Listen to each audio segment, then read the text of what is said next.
Queridos, nós estamos encerrando hoje aquela série Abençoados para Abençoar. E nós estamos falando, já hoje é o 5º encontro nosso falando sobre esse tema.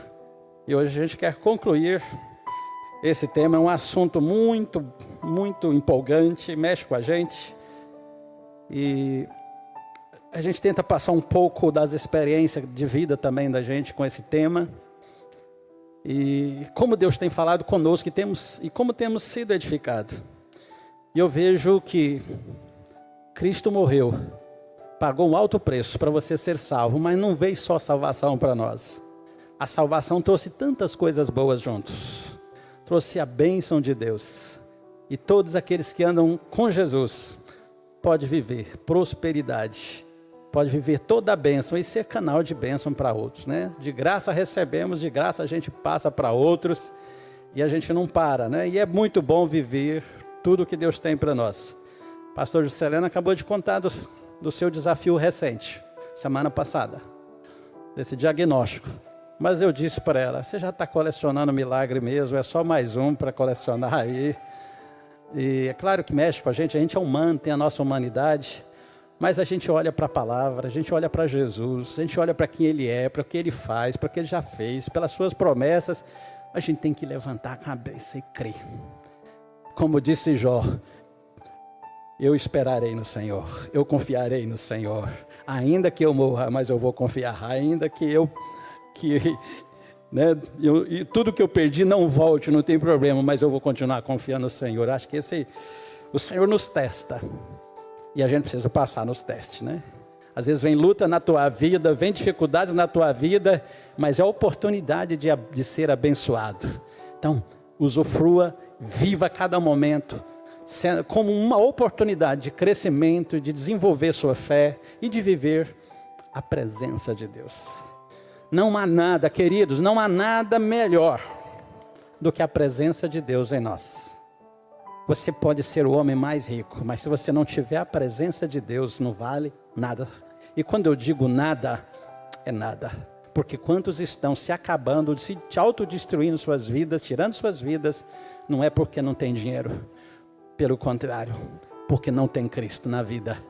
Então se achegue mais ao Senhor. E essa série vem nos despertar para essas bênçãos que Deus quer ministrar na nossa vida, mas também nos ensinar como viver essas bênçãos e ser canal de bênção para outros. Hoje, nosso tema é o princípio da boa gestão. Vou falar sobre gestão. Olha só o que eu vou falar para vocês. Não é nenhum curso de administração, né? Não vou falar sobre administração financeira propriamente, né? Porque eu precisaria de um tempo muito maior. Eu sou contador por profissão, né? Por formação profissional. Minha primeira formação de nível superior, faculdade, foi em contabilidade. Ciências contábeis, junto com essa loira que acabou de falar com vocês, né? Foi a minha primeira formação. E fiz N's e N's cursos nessa área de gestão. Fui gestor em uma instituição financeira por muitos anos. Poderia ensinar muita coisa para vocês, mas tudo é daqui. Mas eu quero trazer dentro desses princípios bíblicos, envolvendo não só essa área financeira, mas envolvendo toda a sua vida, eu quero falar sobre esse princípio. E o texto base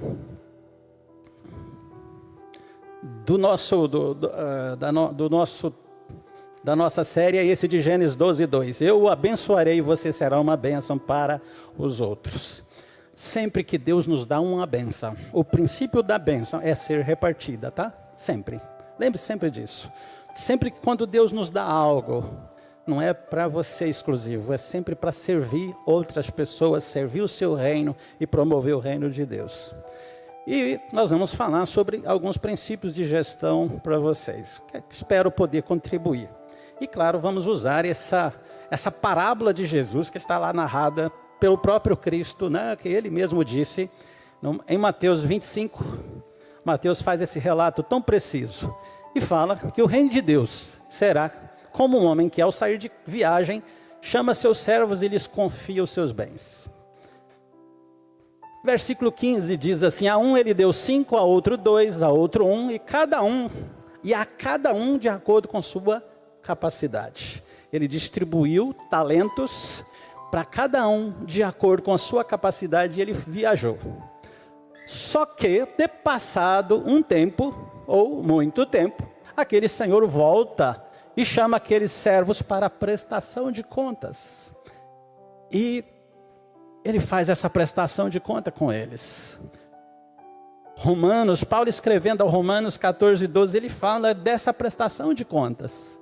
E ele diz que cada um de nós vai prestar conta de si mesmo a Deus. Cada um tem um dia para estar diante de Deus, grandes e pequenos, nações, tribos e línguas, e vão prestar conta de si diante do Senhor. E tudo que nós recebemos de Deus, nós temos que entender que Ele é o dono de tudo. É por isso que Salmos 24 fala que do Senhor é a terra e a sua plenitude, o mundo e os que nele habitam. Tudo é do Senhor, tudo pertence a Ele. Você não é dono. Você não é dono da sua casa, do seu carro, da sua moto, do dinheiro que está lá no banco. Você não é dono. Você é um mordomo. Na Bíblia, essa figura do mordomo ela significa administrador. Aquele que administra aquilo que recebeu de Deus. E eu e você devemos cuidar com muita responsabilidade, atentando para o desejo de quem é dono, para as instruções do dono de tudo isso. E, claro, se nós fizermos uma boa mordomia, nós seremos, no dia da prestação de contas, ou honrados, ou vamos perder. Esse autor, Robert Morris, ele fala que mordomia é viver com o reconhecimento no coração de que seu dinheiro, seus bens, seu corpo, sua influência não lhe pertencem. Pertence a quem? Ao Senhor. Tudo vem dele. E claro, como eu estou falando de princípios de gestão, é muito importante para uma boa gestão o que? Planejamento.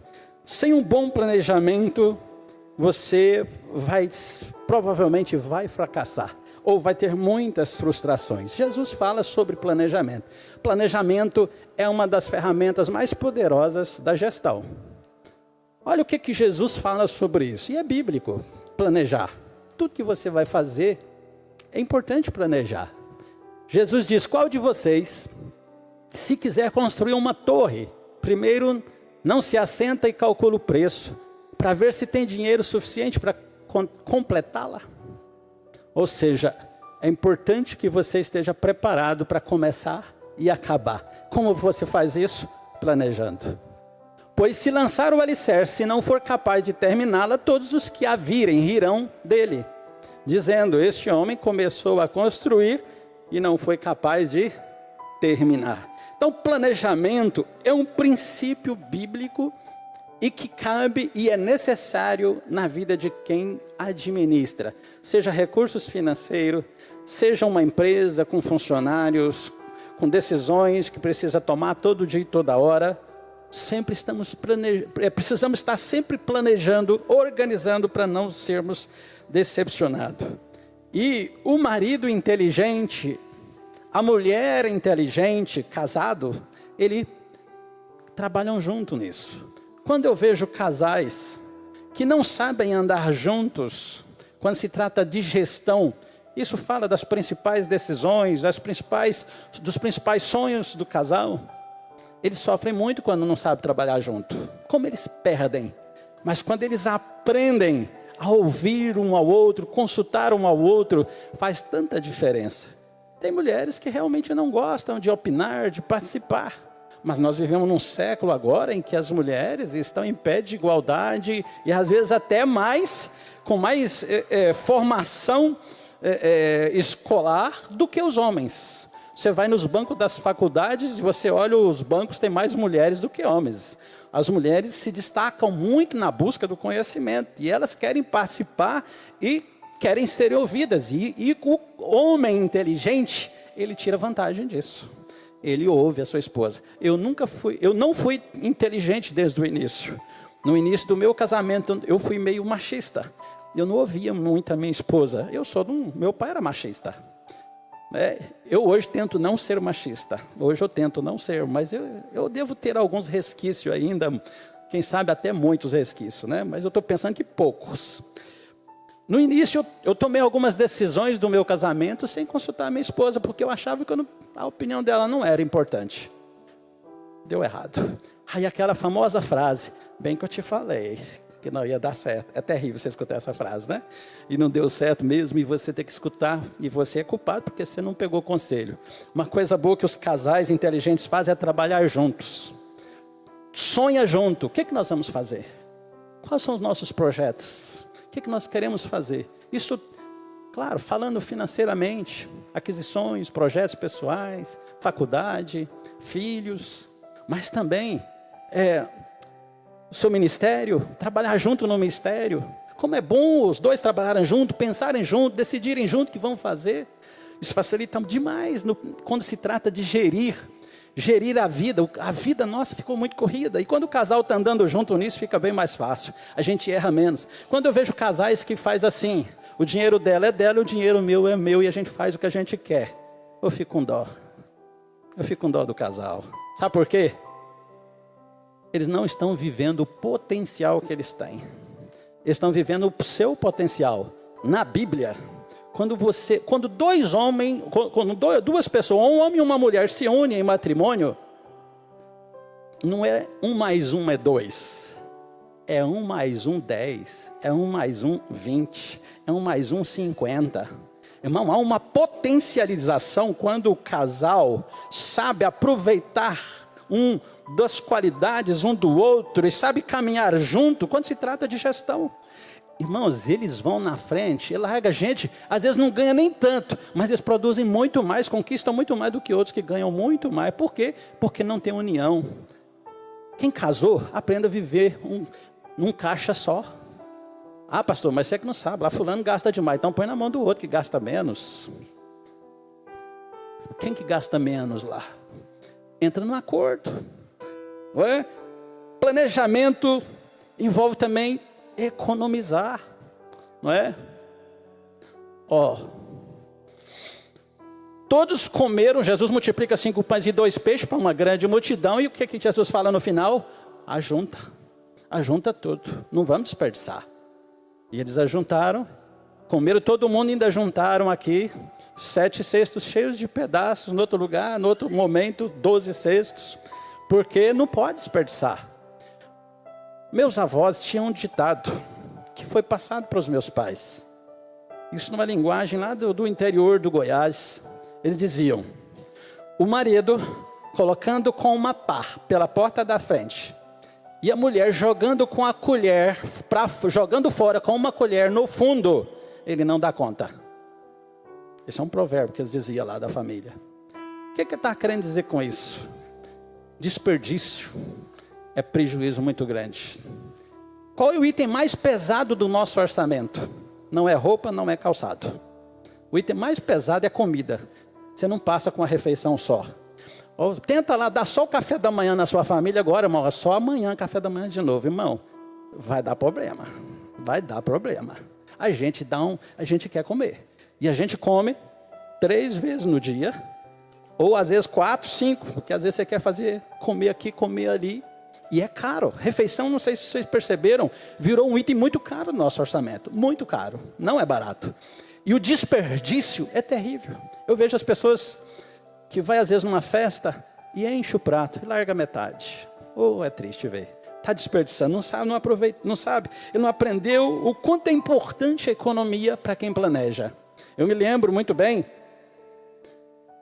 quando nós recém-casados, eu e a minha esposa, quando nos casamos, nenhum de nós não tinha nada.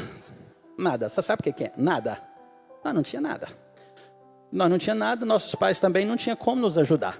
Porque também não tinham condição de nos ajudar. Nem os meus, nem os dela. Nós que tivemos que se virar e trabalhar para pagar a nossa festa de casamento. E os móveis, alguns dos móveis a gente tinha, só o básico do básico. Nem cama não tinha. Olha a coragem que ela teve de casar comigo. Ela era muito apaixonada em mim, fala a verdade, né? Mas eu era muito mais apaixonado nela. Porque casar com um homem que não tem nenhuma cama para dormir, irmão. Só um colchão no chão. corajosa demais. É uma mulher de fé, né? Vamos chamar isso, né? Uma mulher de muita fé. Mas a gente começou trabalhando e a gente conseguiu conversar, a gente conseguiu sonhar junto, conseguiu planejar junto. E a gente conseguiu economizar. Nós sonhávamos muito, não tínhamos nada, mas sonhava, que eu vou te contar. Sonho e agora executar, planejar. Como que eu vou conseguir isso? Irmãos, eu vejo tantas pessoas fazendo dívidas desnecessárias, porque não pode esperar. Ele afoba, espera o tempo. O seu orçamento, suas dívidas não pode comprometer. Olha o que eu estou falando. As prestações das suas dívidas, isso é um princípio de administração. Administração financeira. Suas dívidas que você comprou da televisão, da sua casa, ou do seu carro, ou da sua moto, somado essas prestações, elas não podem ultrapassar o 30% do seu rendimento líquido. 30%, esse é o limite. É o limite da razoabilidade.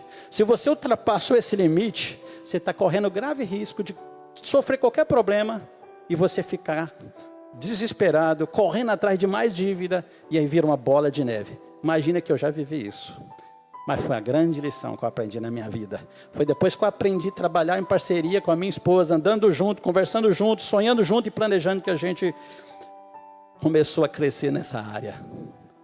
Quando alguém de vocês construir uma casa nova, faça um parapeito em torno do terraço. Você está falando de quê? De planejamento. Para o quê? Para que não aconteça um acidente depois. Nossa vida, você tem que planejar pensando lá na frente. As consequências de cada decisão. Não tome decisão pela promoção. Não tome decisão pela vontade, pelo desejo. Pense, planeje, coloque, anote. Né? A gente acaba falando muito sobre administração financeira, né? Para que não traga sobre sua casa culpa de derramamento de sangue inocente, caso alguém caia do telhado. Né? Aqui ele diz outra coisa, que é um princípio também de gestão. Não esteja entre os que se comprometem, que ficam por fiadores de dívida. Salomão, o sábio, fala isso. Eu vivi isso na minha pele uma vez. Eu e minha esposa, a gente tem esse princípio, a gente não avaliza ninguém. E como pastor, então, a gente não pode avalizar mesmo. Aí piorou mais, né? Mas aí desde jovem, eu já li esses textos na Bíblia, assim, isso aqui não está aqui por acaso, vou viver isso. E eu tinha uma colega de trabalho, pessoa querida,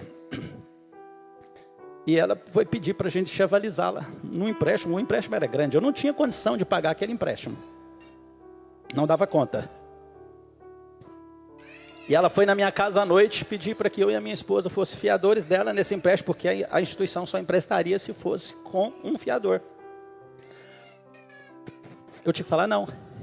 Perdi a amiga. Mas às vezes, se eu tivesse assinado, eu não ia perder só a amiga, eu ia perder o dinheiro também e a minha casa, que eu já tinha conseguido nessa época. Eu ia perder o amigo e a casa, porque eu não tinha como pagar. Para me pagar a dívida que ela pediu para mim avalizar ela, eu tinha que vender minha casa. Eu não tinha mais nada para poder pagar aquela dívida. Já fui fiador em outra situação. Meu pai precisava morar de aluguel num momento da vida dele. Aí eu fui ser fiador do meu pai. Por quê? Porque era minha obrigação pagar o aluguel para ele. Estava dentro da minha condição financeira e era minha obrigação cuidar dele. Aí, ou eu pagar o aluguel, ou ser fiador dele, dava na mesma. Embora meu pai, ele sempre foi aquele homem que a palavra dele valia mais do que 10 contratos. Era aquela pessoa rigorosa na sua palavra, e como todo crente deve ser, né? Então, seja sábio e previdente, evite situações judiciais, né? Às vezes você compromete todo um plano, toda uma organização da sua vida, porque você se mete em situações que você podia ter evitado. Você ia ficar vermelho na hora de falar um não, ia ficar sem graça, mas só ficar vermelho e sem graça. Se a pessoa é seu amigo de verdade e você pode ajudar, você vai ajudar de outra forma, dentro da sua condição. Que às vezes a gente quer ser bonzinho, fora da nossa condição, da nossa realidade. Aí amanhã a gente vai jogar todo um planejamento de longo prazo que você está fazendo, que você está sonhando, porque você tomou uma decisão errada e se meteu em uma situação que nem precisava. Porque você não soube falar não, né? Tem hora que a gente tem que falar não tem hora que é bênção, né? quando está tudo embasado, o casal está de acordo, está embasado na palavra, né? E eu vou falar rapidamente alguns princípios importantes dentro desse princípio de gestão. Primeiro, celebre o que Deus confiou, ou seja, seja grato pelos dons e talentos que Deus te recebeu. A parábola, ela fala de pessoas que receberam dons e talentos porque o seu Senhor ia ausentar. Jesus está falando dele mesmo. Jesus está falando o quê? Da relação dele com seus seguidores. É isso que ele está dizendo. Ele fala que ele iria para o Pai como de fato foi, e os seus discípulos que ele treinou, passou 3 anos junto com ele, treinando eles, discipulando, e tantos outros que andaram com ele. Agora cada um tinha talentos que precisava desenvolver, habilidades que Deus estava dando. Aqui no contexto, aqui Jesus usa de algo financeiro, mas a parábola, na verdade, ela não está falando exatamente de coisas financeiras. Ela está falando de habilidades, de competências, de dons que Deus te deu, que você sabe fazer, que você recebeu de Deus e você precisa exercer esses dons. Então, Jesus Cristo fala da importância de que nós devemos dar a cada um desses talentos que nós recebemos. Somos privilegiados de receber esses talentos, porque um deu 5, outro 2, outro, né? E a outro recebeu 1, mas aí esse que recebeu 1 não fez o que devia fazer. O que recebeu 5, granjeou outros 5, o que recebeu 2, granjeou outros 2, mas o que recebeu 1, o que ele faz? Ele negligencia, ele não faz o que devia fazer. E às vezes nós não somos gratos e não valorizamos o que Deus nos deu, o talento que Deus deu, a sua habilidade que Deus te deu. E às vezes a gente faz isso, sabe por quê? Por motivos mais efêmeros. Porque a gente não quer correr risco, né? E tantas coisas. Então, primeira coisa, celebre o que Deus te deu. Você é um tocador, faça isso da melhor forma. Você é um cantor, faça isso da melhor forma. Você é um líder de célula, faça o seu melhor. Você é alguém que ajuda os necessitados, porque na Bíblia fala de um dom de ajudar. Embora é dever de todos, mas tem gente que ele vive em função disso, ele gosta de fazer isso, e o chamado dele é esse, ele é impulsionado para servir pessoas em situação de necessidade extrema, né? Faça sempre o seu melhor. Então, faça o seu melhor com o que Deus te deu, viu? E outra coisa, invista isso para multiplicar esses recursos. Ou seja, ele está falando de dons e habilidades que Deus deu. Você precisa empregar isso. É por isso que a gente fala, cada um de nós, Deus tem um propósito dentro do reino dele. O que você faz lá no seu trabalho, você é um contador, está lá no seu trabalho, na verdade, sua missão é ganhar as pessoas que estão ali. E a contabilidade é só um meio para você chegar e cumprir o seu papel. Você é funcionário de uma empresa, é gerente de uma empresa. Você está ali para cumprir um papel como ministro de Deus, mulher de Deus. Para alcançar as pessoas ali, levar Cristo às pessoas. Quando a gente entende que tudo que a gente faz é um sacerdócio, que o seu papel como administrador financeiro lá na empresa que o senhor trabalha, pastor, é só um sacerdócio para você alcançar as outras pessoas e levar aquelas pessoas a Deus, e a gente começa a entender isso, fica mais fácil. O Vitor Hugo jogando lá no Vila Nova, né, e ganhou agora recente, né? Bom, hein? Bom, parabéns. Você tem que exercitar o seu futebol como um sacerdócio, ganhando seus colegas para Jesus. Quando a gente entende que o que nós fazemos é um talento que Deus nos deu para promover o reino dele, e a gente promove o reino dele com esse talento, nós estamos multiplicando o talento que Deus nos deu. Quem está entendendo, diga amém. O que havia recebido 5, saiu imediatamente, aplicou e ganhou mais 5. Eita glória!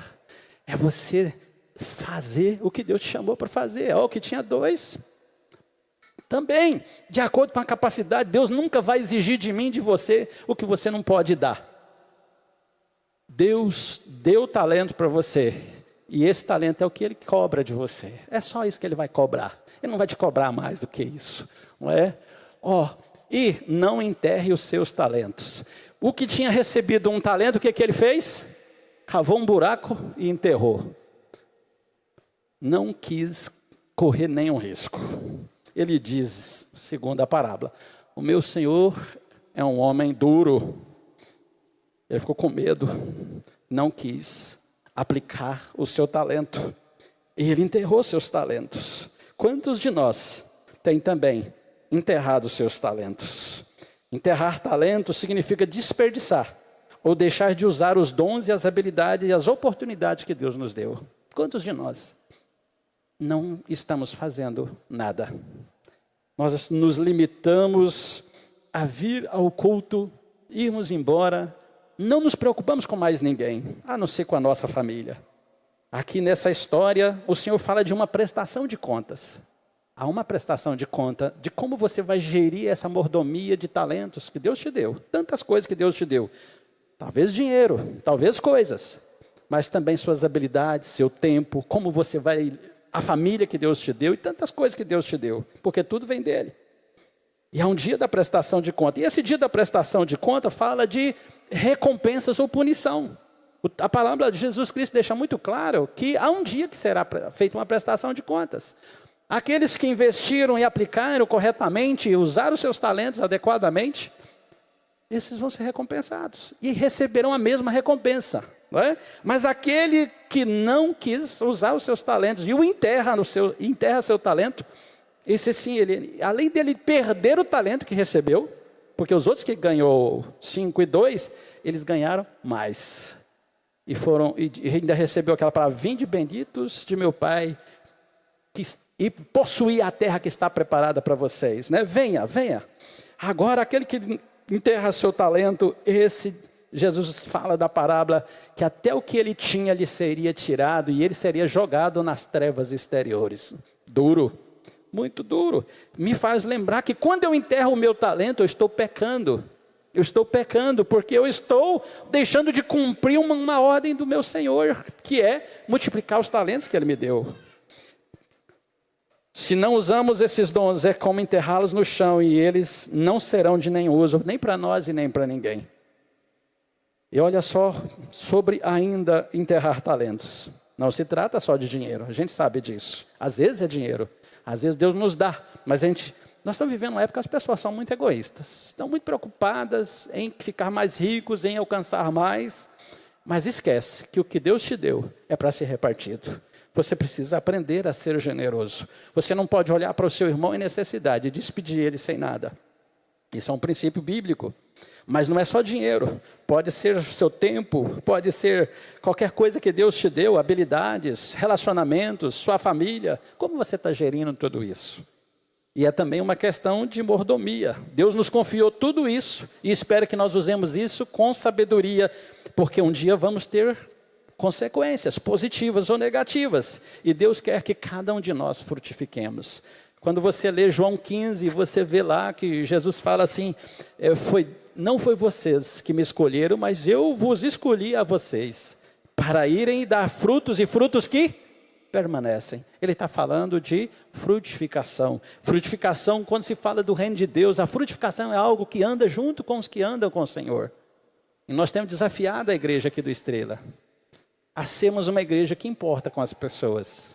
Tivemos uma reunião essa semana com os líderes da nossa igreja, líderes de ministérios, líderes de células, e nós falamos sobre isso. Você fica tranquilo em ver alguém indo para o inferno e não fazer nada?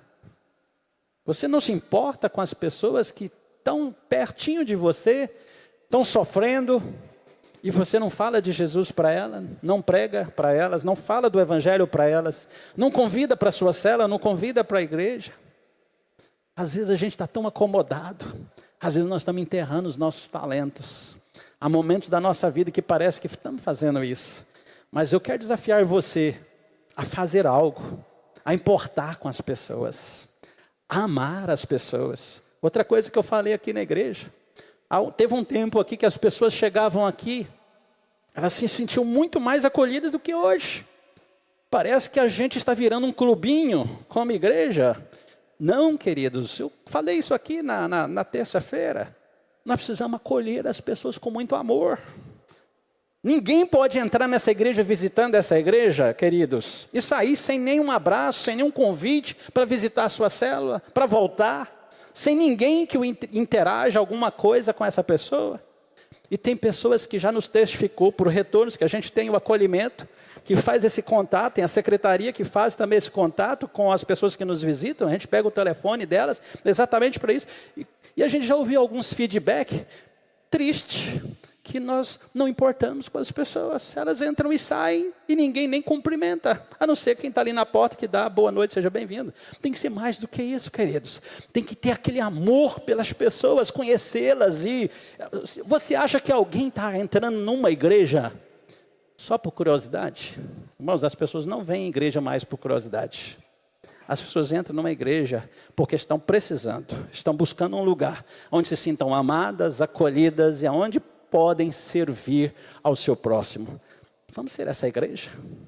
Que Deus venha sacudir seu coração para tirar a frieza que está no meu e no seu coração, para a gente ser mais amoroso com as pessoas. A gente pode empregar talento amando as pessoas que chegam na nossa igreja. Por que a gente perde pessoas que vêm, ficam um tempo e vão embora? Por quê? É porque não estamos acolhendo essas pessoas como devemos fazer, não estamos expressando esse verdadeiro amor. Às vezes nossas células viram um clubinho fechado, e cadê as visitas na sua célula? Cadê as pessoas não crentes na sua célula? Nós desafiamos para a partir de agosto, nós fazemos o evento Ponte, que é a célula do amigo toda semana da ceia. Para você levar alguém para a sua célula, para você começar a expressar esse amor, multiplicar esse talento que Deus te deu, e Deus vai te usar de forma extraordinária, acredite nisso. Deus vai te dar uma palavra de conhecimento para você ministrar na vida dessa pessoa. Deus vai te dar uma autoridade para você orar e abençoar essas pessoas. Acredite, Deus quer te levantar e fazer de você um grande homem, uma grande mulher. Mas às vezes a gente acomoda. Eu vou enterrar esse talento, dá trabalho liderar, dá trabalho mesmo. Mas esquece que há uma recompensa e há uma punição quando a gente não está cumprindo nosso papel. Olha algumas perguntas para você refletir sobre se você está ou não enterrando seus talentos. Olha, a pergunta. Primeira, você está usando seus dons e habilidades para servir a Deus e as pessoas? Sim ou não? Só com sim ou com não. Segunda pergunta, você está se esforçando para desenvolver esses talentos? Para melhorar e fazer mais? Você tem medo de falhar ou de ser julgado se usar esse talento que Deus te deu? Muita gente fala assim, pastor, eu tenho medo. Acho que eu não vou dar conta. Quarta pergunta, você acredita que Deus pode te usar para fazer grandes coisas? Se você respondeu não para qualquer uma dessas perguntas, você está sob risco de estar enterrando o seu talento. É sim, a resposta é sim para todas elas. Porque você precisa se posicionar, porque Deus te deu dons incríveis.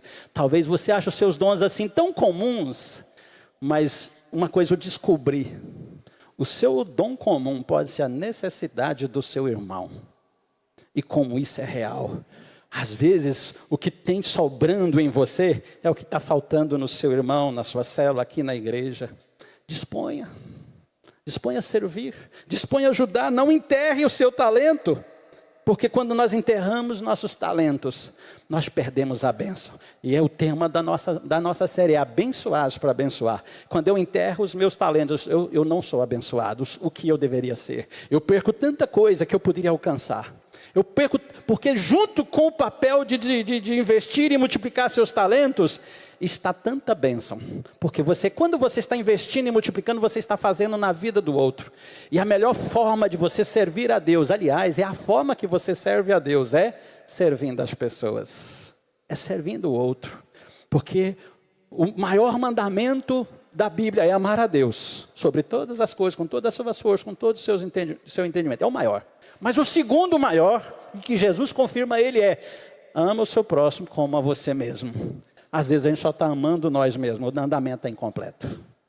A gente precisa amar o nosso irmão. Como eu amo o meu irmão, no dia da prestação de conta que Jesus Cristo separa, os bodes, e ele qualifica como bodes e ovelhas. Os bodes ficam à esquerda, as ovelhas à direita. E aí aqueles que ficam à direita, que Jesus fala, sejam bem-vindos ao meu reino, vocês que me deram comida quando eu tive fome, me visitaram quando estava doente, quando eu fui preso vocês me visitaram, e ele dá uma lista de coisas que eles fizeram, e ele diz, Senhor, mas quando foi que nós fizemos isso? Nós não fizemos isso. Aí Jesus Cristo responde, quando vocês fizeram a um dos meus pequeninos irmãos, vocês fizeram a mim. Você vai servir a Deus, servindo o seu irmão. É perdoando o seu irmão, é estendendo a mão para o seu irmão, é ajudando o seu irmão também a crescer e a multiplicar seus dons e talentos, a desenvolver os seus talentos, é treinando o seu irmão. Que o Senhor Jesus te ajude, porque nós precisamos crescer. Então, outro princípio, há uma prestação de conta de tudo que nós recebemos. Vai ter uma prestação de contas, e eu quero que tanto eu quanto você, nesse dia, a gente receba do Senhor aquela palavra bonita, né? Olha, o Senhor respondeu, muito bom, muito bem, servo bom e fiel. Que você seja esse homem, essa mulher, que foi fiel no pouco, e você vai receber o muito. Venha e participe da alegria do seu Senhor. Você pode dizer amém? Você pode ficar de pé também? Tinha tanta coisa que eu queria falar para vocês dentro desse tema, mas o tempo não me permite. O relógio ali já está falando comigo. Mas eu espero ter passado alguma coisa para vocês, alguma coisa, porque é um tema tão vasto. Há tanta coisa que eu queria ter ministrado para vocês dentro dessa questão da gestão. Uma coisa que eu aprendi em toda a minha vida cristã, nos meus quase 55 anos servindo ao Senhor, desde os 17 anos no ministério. O que eu aprendi quando você investe os seus talentos no reino de Deus, Deus te abençoa e você vive coisas extraordinárias. E eu quero desafiar você, não aceita o comodismo. Vamos fazer pelo reino de Deus? Quem sabe é um casa de paz que você pode começar com alguém, evangelizando alguém, ajudando alguém num momento de extrema necessidade. Casa de paz é para isso. Quem sabe é você caminhar junto com alguém que está passando um momento difícil, visitando, ligando, dando uma palavra de encorajamento, orando com essa pessoa, não sei. Mas eu quero dizer, Deus te chamou para algo. E às vezes a gente fica esperando o líder da gente ver a gente.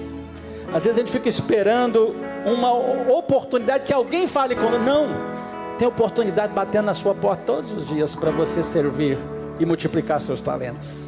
Que você possa crescer e que você possa ser um autêntico discípulo de Jesus, fazendo diferença e vivendo milagres extraordinários. Jesus não prometeu facilidade, mas aqueles que andam com Jesus vão ver milagre, vão viver milagre, vão experimentar coisas grandes e extraordinárias. Amém? Quem crê nisso? Amém? Nós vamos viver isso, porque nós vamos gerir melhor cada tempo que nós tivermos aqui, cada oportunidade que nós tivermos, todos os recursos que Deus colocar na nossa mão, vamos usá-los, vamos promover o reino de Deus, vamos viver, vamos comer sim o melhor dessa terra que Deus tem para nós. Eu tenho isso comigo, como o melhor, mas primeiro, faça a obra do Senhor, faça, exercita o seu chamado.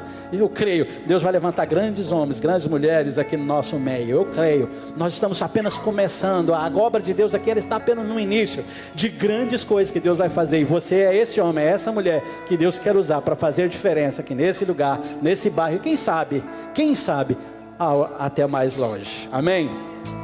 Pastor Jomar, com a equipe que foi escalada, por favor. Vamos para esse momento todo especial, que é o momento da ceia.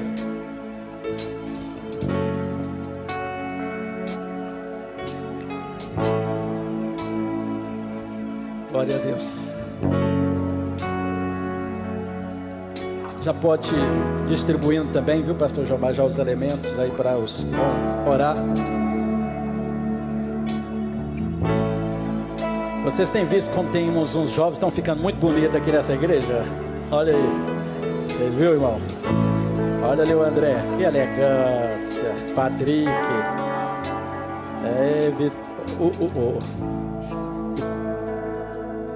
Igor. Estou confundindo com o Vitor Hugo ali. Igor. Ezequiel. Olha o Alisson ali. Estou falando dos homens, mas as mulheres sempre destacaram, né? Os homens agora estão também acompanhando, né? Parabéns, é isso aí. Vamos orar. Você pode estender sua mão para cá. Senhor, nós consagramos o pão e o vinho para o Senhor agora, que são a partir de agora, Pai, símbolo do seu corpo e do seu sangue. Que o Senhor, ó Pai, aí derrame unção e graça sobre eles. Que a tua igreja, quando participar do pão e do vinho, testifique do Senhor. Receba, Senhor, renovo do Senhor. Os que estiverem doentes, Senhor, cura ao participarem da ceia.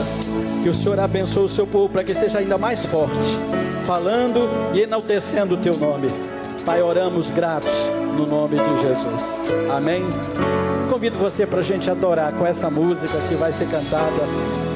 Se liga no trono de Deus. Adore o Senhor. Glória a Deus.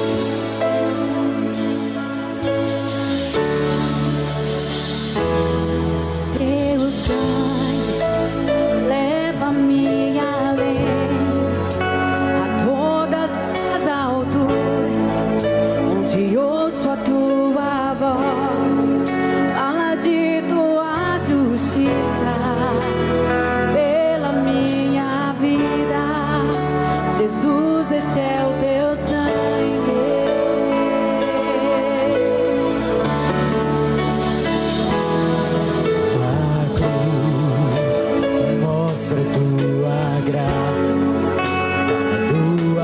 Do Pai, prepara para nós o caminho para Ele, onde eu posso me achegar somente pelo sangue.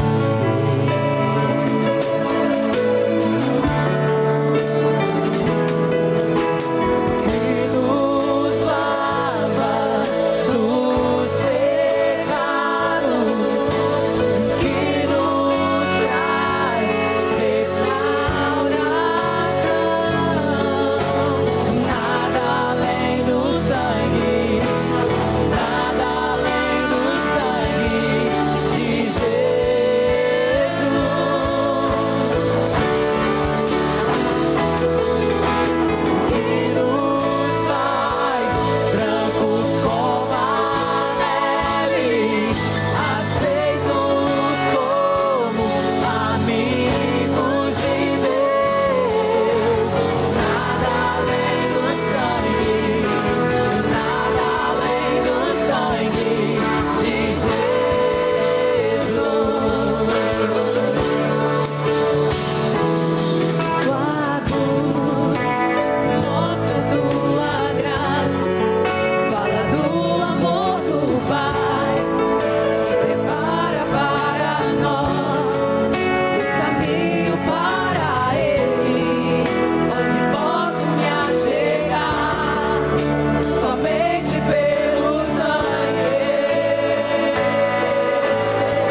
Glória a Deus, amém? Todos participaram, ficou alguém que não recebeu a ceia? Todos receberam? Amém? Que o Senhor te abençoe. Que o Senhor te ajude a ser firme e constante. Essa palavra de Deus tem ficado muito no meu coração. Firme e constante. Não pare. Não pare. O diabo quer que você pare. O diabo quer que você deixe de frequentar a igreja, quer que você deixe de frequentar a sua célula. Sabe por quê? Porque sozinho você enfraquece. É como brasa que é tirada do meio do fogo, logo ela vira cinza, ela acaba. Mas você não vai parar. Você vai cumprir o seu chamado. E junto com isso você vai viver coisas extraordinárias. Você vai viver prosperidade sem limite. Sabe por quê? Porque você vai viver o propósito de Deus. Quando vivemos o propósito de Deus, nós vivemos debaixo da bênção, o cuidado dele. Então viva para Deus. Faça o seu melhor. Se dedique ao Senhor. Dedique o seu tempo, sua vida, tudo que você tem, seus talentos, tempo de qualidade. Você vai ver como Deus vai mudar a sua história. Faça propósito com o Senhor. Deus gosta de homens e mulheres que têm aliança e propósitos renovados com Ele. Às vezes hoje é um domingo que você precisa renovar. Talvez você tenha sido um crente medíocre, um crente frio, um crente que não sente nada. Eu testifiquei aqui na reunião de líderes terça-feira. Chegou um tempo da minha vida em que eu comecei a reclamar da igreja. Que pregador que prega ruim, que igreja fria. Mas todo pregador era frio para mim, todo pregador era ruim. De repente caiu minha ficha. Uai, não é todo mundo que é ruim, não. O problema até é em mim. E eu fui clamar a misericórdia de Deus. Às vezes a gente está precisando disso, de olhar para nós e ver, Senhor, o que precisa mudar na minha vida. Eu quero intimidade com o Senhor, eu quero a Tua presença. Não vamos nos acomodar. O diabo quer que se acomoda, o diabo quer que você se acostume com o sagrado. Mas eu quero dizer, Deus está chamando para viver coisas novas. Vamos viver coisas novas, igreja. Vamos buscar mais a presença do Senhor. Vamos estar unidos, clamando ao Senhor. Diga não para o pecado. Quando o diabo chegar ofertando alguma coisa, repreende, sai fora. A Bíblia diz, resista o diabo e ele vai fugir de você. Vamos resistir às propostas de Satanás, mas vamos abrir o nosso coração e vamos buscar a presença de Deus. Vamos nos humilhar diante do Senhor e dizer, Senhor, tem misericórdia de mim. Eu quero viver o que a Sua palavra diz. Eu quero viver Suas promessas. Eu quero me achegar ao Senhor. Vamos sair do faz de conta, igreja. Vamos viver o Evangelho. É para isso que Deus nos chamou. E a gente perde tanto quando a gente não entende. Vamos nos unir. Vamos perdoar uns aos outros. Vamos tirar as mágoas fora. Vamos abraçar o nosso irmão. Vamos ajudar uns aos outros. E vamos para o céu. Lá é o meu lugar, lá é o seu lugar. É para lá que nós vamos. Tudo aqui vai passar, mas as palavras de Deus não passam. Há uma promessa de Deus para os que estão firmes no Senhor. Há uma eternidade que eu e você vamos viver no nome de Jesus com o Senhor. Feche os seus olhos, Pai. Obrigado por essa noite. Obrigado pelo que o Senhor nos ministrou. Que o Senhor abençoe o seu povo. Que a sua igreja, Senhor, aqui viva milagres, viva coisas extraordinárias, se desperte e viva um avivamento do céu. Que o Teu Espírito Santo tenha liberdade aqui, Deus, e que as impurezas, as coisas que não Te agradam, tira do nosso meio, nos purifica nosso coração, purifica nossa alma, nos santifica, Senhor, e nos faz um povo lavado, remido pelo sangue do Senhor. Faz-nos, Senhor, um reino de sacerdotes para promover o Teu nome, para promover o Teu reino. Abençoa, Pai, a Sua igreja. Despede cada um da sua bênção. Aqueles que nos ouvem pela rede social, abençoa. Que a graça, o Seu favor esteja sobre todos os Seus filhos. Que eles vivam, Pai, a Tua presença, a intimidade do Senhor e tudo que vem junto da parte do Senhor. Que assim o Senhor nos abençoe, hoje e sempre, no nome de Jesus. Você pode dizer amém? Mais um amém para o Senhor. Tenha todos uma semana abençoada. Vai em paz, no nome de Jesus.